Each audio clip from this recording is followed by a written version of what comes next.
ક્યાં ઘઉં લીધા તમે? આ જોને જોઈ છે એ લઈ પસંદ કરી છે. આમાં હવે ધ્યાનમાં આવી બેમાંથી લેવાના છે. મિત્રો ઘઉં ભરવાની સિઝન આવી ગઈ છે. તમે ઘઉં ભર્યા કે નહીં કોમેન્ટ કરજો. અને હું તો છે ને ઘઉં લેવા માટે અમરદીપ માર્ટમાં આવી ગયો છું. અને અહીંયા છે ને તમને ઘણી બધી વેરાયટીમાં ઘઉં મળી જવાના છે. મારી સાથે કુણાલભાઈ છે.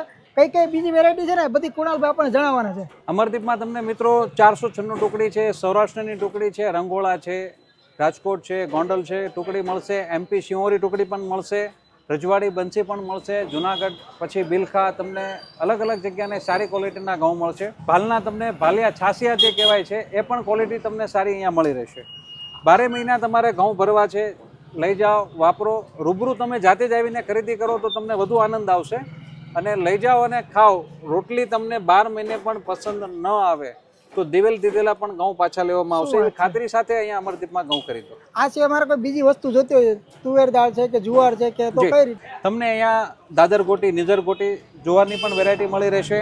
ચણા દાળ છે, બોમ્બે ગોલ્ડ છે, દેશી ચણા દાળ છે એ પણ મળી રહેશે. સાથે સાથે તમને હળદર, ધાણા, જીરું, રાઈ, મેથી, મરચું આખું અને દળેલું એ પણ વસ્તુ તમને 12 મહિના રસોડા માટે ઔષધિઓ મળી રહેશે. જો મિત્રો તમારે પણ 12 માસ ઘરમાં ભરવા માટેનું અનાજ હોય, કરિયાણું હોય કે પછી મરી મસાલા કોઈ પણ વસ્તુ હોય, તમારે જો કંઈ પણ લેવું હોય ને તો સુરતમાં આવેલા 40 વર્ષ જૂના અમરદીપ માર્ટની મુલાકાત કરી લેજો.